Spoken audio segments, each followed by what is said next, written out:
Hello and thanks for checking out ChartGuys.com. We're proud to be one of the most successful technical analysis communities online, teaching you the skills to become a more confident, effective, and informed trader.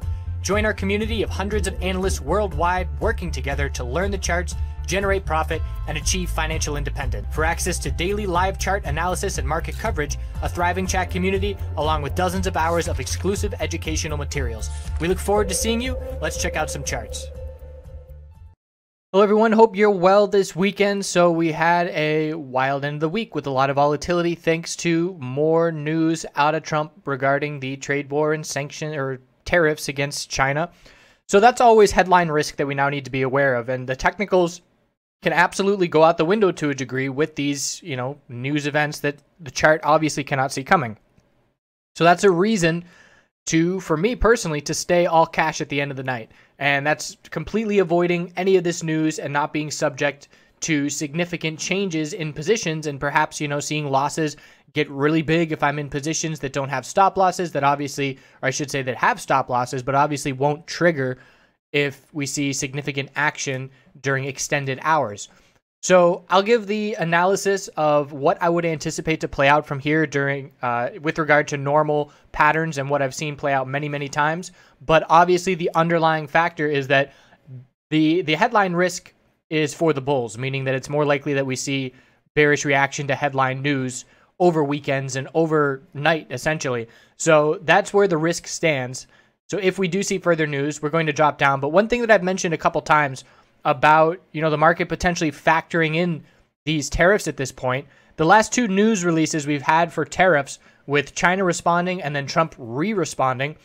The first one was down here, and we were at a price of 256, and then the second one was up here with a price of 266, and here we are, fairly close to the middle of that. So from when we've really first started this, we're not seeing the market a whole lot lower than the past, few news releases of this. So like I said, it's definitely an overhead risk that we need to be aware of. But in terms of where the market stands, I would definitely have expected, we're watching these February lows. This is the most important level. And if the bears were going to have any kind of momentum behind their back and any kind of reason to dump through this support, this would be the reason, and we're not seeing that dump take place just yet. So that, again, it is definitely worth noting. We have the 200-day moving average we're keeping an eye on. Normally, when we break a lower high pattern on the daily time frame like we did on Thursday, we look for a higher low to form. So anything above 254.67 will be a higher low, but the bulls are going to have to show up early next week, defend this 200-day moving average, and head back up into the mid-260s sooner rather than later.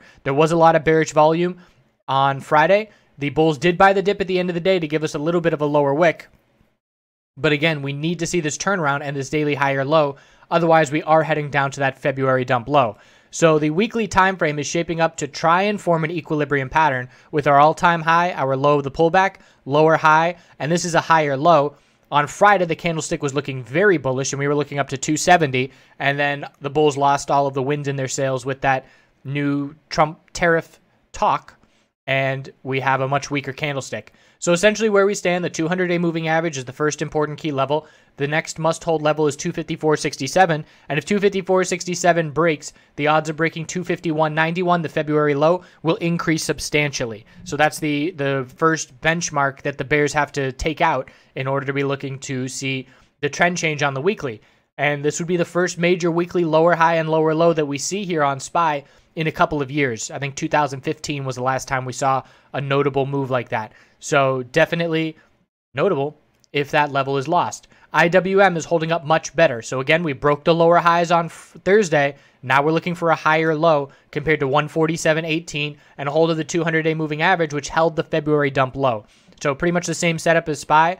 And if we do break that low of 147.18, we're looking down at 142.17 and a little bit more space, a lot more space, before we take out the February lows. IWM is holding up better than SPY, and we can see the high, low, double top, and then higher low. So a tightening range is forming, a long lower wick on this week's candlestick, and the bulls need some follow through from this long lower wick to get back into the mid 150s. Checking in on QQQ. So same thing, actually not the same thing. We did not break the daily lower highs. The last lower high was 161.71, and we fell shy of that level by 13 cents. So did not break the daily lower highs, and we're heading back down to the low. 153.88 is support, and then we're looking down at 149.88. So again, same thing. If we break that low without changing the daily trend, then we're heading down to the February low, and the odds of it breaking will be pretty high. QQQ is the strongest of the three that we've looked at on the weekly chart because it did get a new all-time high just a few weeks ago. It's not a tightening pattern. It's just a standard uptrend, higher lows and higher highs still intact.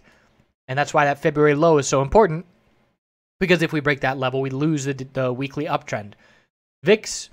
So VIX lost support and is still forming daily lower highs and still has upper wicks of profit taking. So at this point, I'm looking at lower highs of 26.22, 26.01, 25.72, 24.51. These are all the lower highs that we're watching. So 24.51 is the first level that the bulls are going to have to break to see follow through. And again, we're nowhere near the highs from back in the February dump because that was a short squeeze that got VIX this high this quickly. And again, if you compare inversely SPY to VIX, we would expect right now that VIX would be much higher in the upper 20s comparative to the weakness that we have on SPY. But that is not the case. It is not a directly inverse relationship tick for tick. And right now, the relationship does favor the VIX bears. If it favored the VIX bulls, like I said, we'd be up in the 20s and we wouldn't have a daily lower high pattern. Weekly chart for VIX. You can see a little double top, 26.01, 25.72. Have to break the weekly lower high pattern, and key support is 18.57 from here. After 18.57 on the weekly, we are looking back down into the $15 range. So important for the bulls to maintain that level. So that's where we stand. The bears have momentum. Again, high volume bearish day on Friday. It was only the bulls for the final 45 minutes, hour of trading or so. So if we continue this weakness, if we continue to have the trade war narrative, keep in mind, CNBC needs stuff to talk about. They are on TV every day, and they're going to be talking about the trade war every day, and that could potentially make traders and investors uneasy. So something to keep an eye on. Bears have momentum, and the bulls have to put a stop to it and head back and turn around from the weakness that we saw on Friday. I appreciate you watching. We'll continue to check back in. Have a good rest of your weekend.